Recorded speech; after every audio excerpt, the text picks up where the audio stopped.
మాకు ఎన్నికలు కావాలి, ఎన్నికలు ఎప్పుడు పెడతారు, భయపడుతున్నారా, అది ఇది అని చెప్పి బీఆర్ఎస్ వాళ్ళు 100 మాటలు మాట్లాడింది. మరి ఇప్పుడు తీరా చూస్తే ఏమైందిరా అన్నట్టు బీఆర్ఎస్ వాళ్ళ పని అయితే అయిపోయింది. ఎందుకంటే మొన్న జూబ్లీహిల్స్ మనం చూసుకున్నట్లయితే కూడా అసలు ఘోరంగా ఓడిపోయింది బీఆర్ఎస్. మనం చూసుకున్నట్లయితే ప్రజాప్రభుత్వానికి కూడా నవీన్ యాదవ్ గారు అక్కడ ఆల్మోస్ట్ 24,000 మెజారిటీతో కూడా గెలిచిండ్రు. మరి దాని తర్వాత ఇక సర్పంచ్ ఎన్నికల గురించి అయితే బీఆర్ఎస్ అయితే ఏం మాట్లాడతలేదు. సరే, ఈ ఒక్కటి ఏంటంటే ఎప్పుడైతే ఒక పార్టీ అధికారంలో ఉందో అప్పుడు వాళ్ళకి ఎన్నికలు ఎప్పుడైనా కూడా పాజిటివ్ గానే ఉంటుంది. ఎందుకంటే అధికారంలో ఉన్న పార్టీకే ఎప్పుడు చూసినా కూడా మనకు ప్లస్ అవుతుంది. ఇప్పుడు సర్పంచ్ ఎలక్షన్స్ కి కూడా ఏ పార్టీ అయినా కూడా ఛాన్స్ ఉండదు మెజారిటీగా మనం చూసుకున్నట్లయితే. ఎందుకంటే నిధులు రావాలన్నా అక్కడ అధికారంలో ఉన్న పార్టీయే వాళ్ళే రిలీజ్ చేయాలి. కాబట్టి మాక్సిమం అందరూ ప్రజాప్రభుత్వానికి, కాంగ్రెస్ కే సర్పంచ్లు అందరూ కూడా వెళ్తా ఉంటారు. ఇక బీఆర్ఎస్ కూడా మనం చూసుకున్నట్లయితే ఈ 2 సంవత్సరాలు ఏదైతే బాగా దూకిందో ఎలక్షన్లు పెట్టమని, సర్పంచ్ ఎలక్షన్లు పెట్టమని, ఇప్పుడైతే సైలెంట్ అయిపోయింది. ఆల్రెడీ మొన్ననే దెబ్బతిన్నాం కదా, ఇప్పుడు మనకి ఎందుకు అన్న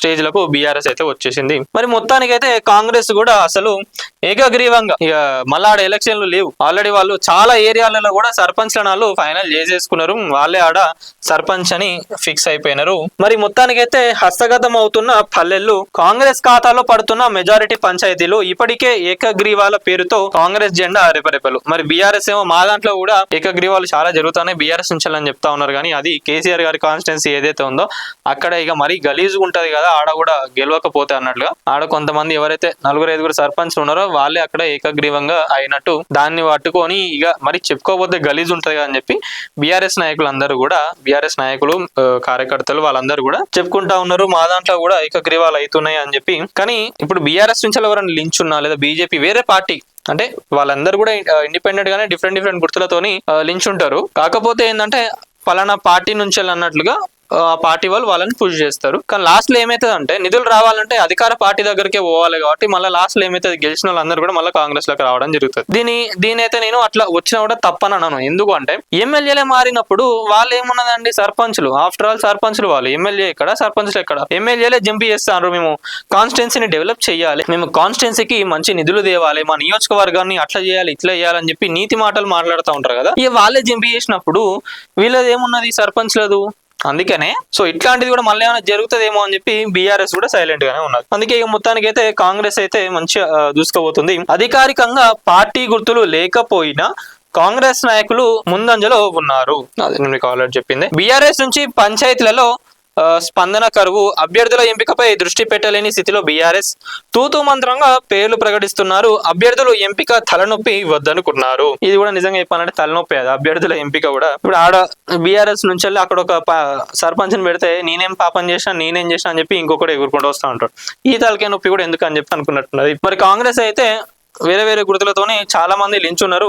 అలా గెలిచినోడు ఎట్లా వాళ్ళందరూ కాంగ్రెస్ తరపు నుంచే ఉన్నారు కాబట్టి గెలిచినోడు ఎవరో ఒకరు గెలుస్తారు కాబట్టి వాళ్ళందరూ కూడా కాంగ్రెస్ కి సంబంధించిన వాళ్ళు కాబట్టి ఏం ప్రాబ్లం ఉండదు. బీఆర్ఎస్ అంటే ఇప్పుడు తలనొప్పి అయిపోయింది. ఎందుకంటే మరి గతంలో ఉన్న సర్పంచ్లు ఎవరైతే ఉన్నారో వాళ్ళందరూ వచ్చి ఇప్పుడు బీఆర్ఎస్ కు మీరు పోకండి, మీరు కాంగ్రెస్ లోనే ఉండండి, గత 10 ఏళ్లుగా మాకు ఇప్పటిదాకా కూడా మేము పెట్టిన బిల్లులు ఏవైతే ఉన్నాయో అవి రాలేదు, మేము కొన్ని అసలు ఘోరంగా నష్టపోయినాము, మరి ప్రజాప్రభుత్వం వచ్చినాక కూడా మాకు ఆ బిల్లులు రాలేదని చెప్పి కూడా సర్పంచ్లు అందరు చెప్తా ఉన్నారు. మనం చూస్తా ఉన్నాం సోషల్ మీడియాలో కూడా. ఏంటిది, ఎక్స్ సర్పంచ్లు ఎవరైతే ఉన్నారో అసలు లబో దివం అని కొట్టుకుంటున్నారు. వాళ్ళు వచ్చి దండం పెడుతున్నారు. వాళ్ళు ఏమని, మీరు లించోకండి, మీరు పైసల్ని పోగొట్టుకోకండి, ఎంతకైతే మీకు పైసలు ఎక్కువ ఉంటే ఏదైనా ఇన్వెస్ట్మెంట్ పెట్టుకోండి, కానీ సర్పంచ్లకు లెక్క మీరు రాకండి రాయన అని చెప్పి ఎక్స్ సర్పంచ్లు అందరూ కూడా వచ్చి దండం పెడతా ఉన్నారు అందరికి. సో ఇది జరుగుతున్నది. అందుకే బీఆర్ఎస్ కూడా పెద్ద ఆశ చూపిస్తలేదు సర్పంచ్ ఎలక్షన్స్ దానిపైన. గెలిచిన వాళ్ళు బీఆర్ఎస్ లో ఉంటారన్న నమ్మకం లేదు, ఉండదు. అది కూడా చెప్పినా మీకు. ఇంకా 3 ఏళ్ల సమయం ఉంది, అధికార పార్టీ నాయకుల మాటే చెల్లుతుంది, బీఆర్ఎస్ పార్టీ ఆశలు నెరవేరేలా లేదు, జనం కాంగ్రెస్ మీద వ్యతిరేకత చూపిస్తున్న సందర్భం కనిపించడం లేదు. అదే అంటున్నా. ఎందుకంటే బీఆర్ఎస్ వాళ్ళు కాంగ్రెస్ అట్లున్నది, కాంగ్రెస్ ఇట్లున్నది, ఇంత వ్యతిరేకత ఉన్నదన్నా కూడా జనం పట్టించుకోవట్లేరు. ఇప్పటికీ కూడా కాంగ్రెస్ బయట ఒక లెక్క ఉన్నది, మరి జనాల మనసులో ఒక లెక్క ఉన్నది. మరి జనాల మనసులో ఏమున్నదని తెలియాలి కదా. బయట ఏదో టాక్స్ నడుస్తున్నాయి అని చెప్పి దాన్నే పట్టుకొని కూర్చుంటే అయితే కరెక్ట్ కాదు బీఆర్ఎస్ వాళ్ళందరూ కూడా. సో ఇది మొత్తానికి అయితే సర్పంచ్లలో కూడా ఆల్మోస్ట్ అన్ని ఏకగ్రీవాలే అయితే అని కాంగ్రెస్ ది కూడా మొత్తం పై చేయ నడుస్తుందాడ. ఇంకా ఏడ చూసుకున్నా కూడా మనం బీఆర్ఎస్ అభ్యర్థులు కూడా ఏకగ్రీవం అయ్యిందని చెప్తున్నారు. కానీ అది ఓన్లీ కేసీఆర్ గారి కాన్స్టిట్యున్సీ ఏదైతే ఉందో ఆడనే అవుతున్నది. చాలా తక్కువ, వాస్తవంగా చెప్పాలంటే చాలా తక్కువ మంది. దాన్నే వీళ్ళు పట్టుకొని బీఆర్ఎస్ లో కూడా అవుతున్నాయని చెప్పి వీళ్ళు చెప్తా ఉన్నారు, అంతే తప్పించాడా ఏం లేదు. ఇంకోటి ఏంటంటే వీళ్ళకి ఏమైనా ఫండ్స్ కావాలన్నా మా గ్రామానికి ఇది చెయ్యండి అని చెప్పినా కూడా ఇన్ కేస్ బీఆర్ఎస్ లో ఉన్న సర్పంచులు పోయి ఎమ్మెల్యే గారి దగ్గర అడిగినా కూడా అడేమవుతుంది, కాంగ్రెస్ ఎమ్మెల్యే కాబట్టి అధికార పార్టీ ఎమ్మెల్యే కాబట్టి కొంచెం ఆశ చూపరు. మేబీ ఇన్ కేస్ ఆ ఎమ్మెల్యే మంచోడైతే నిజంగా అది కూడా నా పల్లనే కదా, పార్టీ అయితే ఎందుకు, వేరే పార్టీ అయితే నాకేంది, అలా డెవలప్మెంట్ చేయాలి అని అనుకుంటే చేయవచ్చు వాళ్ళైనా కూడా. కానీ ఇక పాలిటిక్స్ గురించి మనకు తెలిసిందే, ఇండియా పాలిటిక్స్ గురించి తెలిసిందే, మన తెలంగాణ రాజకీయాల గురించి కూడా తెలిసిందే కాబట్టి మాక్సిమం గా చెయ్యరాళ్ళు. అందుకనే వీళ్ళందరూ ఏమనుకుంటారు, సర్పంచ్లు కూడా బీఆర్ఎస్ లకి ఎందుకు, కాంగ్రెస్ లో ఉంటే అయిపోతుంది కదా, నిధులు రావాలన్నా ఏమన్నా పనులు చేసుకున్న బిల్లులు కావాలన్నా మన ఎమ్మెల్యేతో మంచిగా ఉంటే అయిపోతుంది, అధికార పార్టీలు ఉంటే మంచిగా అయిపోతుంది, ఇంత మనం ఏదో ఒకటి గ్రామానికి డెవలప్ చేయొచ్చు అన్న యాంగిల్ లో అందరూ ఆలోచిస్తూ ఉంటారు. సో ఇది సర్పంచ్ ఎన్నికలకు సంబంధించి నడుస్తున్న తంతు. చాలా మంది కూడా అసలు ఇండిపెండెంట్ క్యాండిడేట్స్ కూడా డిఫరెంట్ థాట్స్ తోనే వస్తా ఉన్నారు.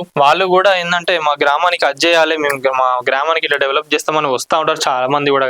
కానీ నిజంగా చెప్పాలంటే సర్పంచ్ పోస్ట్ నిజంగా మీరు గెలిచినట్లయితే మీ గ్రామాన్ని మీరు బాగా చేసుకుంటే బాగానే ఉంటది. కానీ మాకు బిల్స్ వస్తాయి కదా అని చెప్పి అదే అంటున్నా, గతంలో ఉన్న సర్పంచ్ అందరూ కూడా అదే చెప్తా ఉన్నారు, మీరు ముందు పడి మీరు పనులు చేయిస్తే మీరు మళ్ళీ మీరే నష్టపోతారు, మా పార్టీ అది చేస్తుంది ఇది చేస్తుంది అని కనుక మీరు అనుకొని వస్తే చాలా కష్టం అయిపోతుంది, బిల్స్ రావడానికి వీళ్ళ వెనకాల తిరగాలి, వాళ్ళ కాళ్ళు పట్టుకోవాలి, వీళ్ళ కాళ్ళు పట్టుకోవాలి అని చెప్పి చెప్తా ఉన్నారు. సో ఇట్లాంటి అన్ని లేకుండా ఏ పార్టీ నుంచి అయినా కూడా ఎవరు గెలిచినా కూడా గట్టిగా అడిగేటట్టు ఉండాలి, మీ గ్రామాన్ని డెవలప్ చేసేటట్టు ఉండాలి. మరి ఇన్ని సంవత్సరాల నుంచి కూడా మనం చూసుకుంటా ఉన్నాం, సిటీ అయితే మంచిగానే ఉన్నది కానీ మరి గ్రామాల పరిస్థితి ఏంది, ఎవరు గట్టిగా పోయి అడిగేది. నేను ఫస్టే చెప్పిన అదే, అసలు నామినేషన్స్ అప్పుడే కూడా యువత కూడా వస్తే చాలా బాగుంటది, ఎందుకంటే వాళ్ళైతే గట్టిగా అడగగలుగుతారు, వాళ్ళకి ఇప్పుడే ఇట్లాంటి స్కాములు అవి ఏమి ఐడియాలు ఉండదు కాబట్టి గ్రామాన్ని డెవలప్ చేయడానికి చాలా ఆస్కారం ఉంటది, వాళ్ళకు కూడా పాలిటిక్స్ లో ఫస్ట్ అడుగులు వేసినట్టు అయితే అని చెప్పి కూడా చెప్పడం జరిగింది. కానీ యువత అయితే ఎక్కడ కూడా ఇంట్రెస్ట్ చూపలేదు. ఇంకొంతమంది ఏంటంటే రానివ్వలేదు, కొంతమంది ఎవరైతే ఎప్పటి నుంచో సర్పంచ్ కావాలని అనుకుంటున్నారో వాళ్ళు కూడా రానివ్వలేదు. మనం చూస్తున్నాం సోషల్ మీడియా కూడా ఏంటంటే కొన్ని ఏరియాలల్లో కోట్లలో వలికినాయి సర్పంచ్ పోస్టులు, ఎవరైనా లించోవాలి అని అనుకున్నా కూడా వాళ్ళకు పైసలు ఇచ్చి వాళ్ళందరినీ కూడా వెనకాలకు పంపించేసిండ్రు. సో ఇంతగానం నడుస్తుంది. మరి మీ పల్లెని ఎవరు డెవలప్ చేయాలనుకుంటున్నారు, మీ గ్రామాలని ఎవరు గెలిస్తే మంచిగా డెవలప్ చేస్తారని అనుకుంటారో వాళ్ళకి ఓటేసి వాళ్ళని గెలిపించి మంచిగా నిధులు తీసుకొచ్చి మీ గ్రామాన్ని డెవలప్ చేయమని చెప్పి వాళ్ళకి చెప్పండి. సో వీడియో చూస్తున్న వాళ్ళు ఎవరైతే ఉన్నారో ప్రతి ఒక్కరు వీడియోని లైక్ చేయండి, షేర్ చేయండి, కామెంట్ చేయండి, అట్లనే నేటి రాత్రి ఛానల్ని సబ్స్క్రైబ్ చేసుకోండి. Thank you.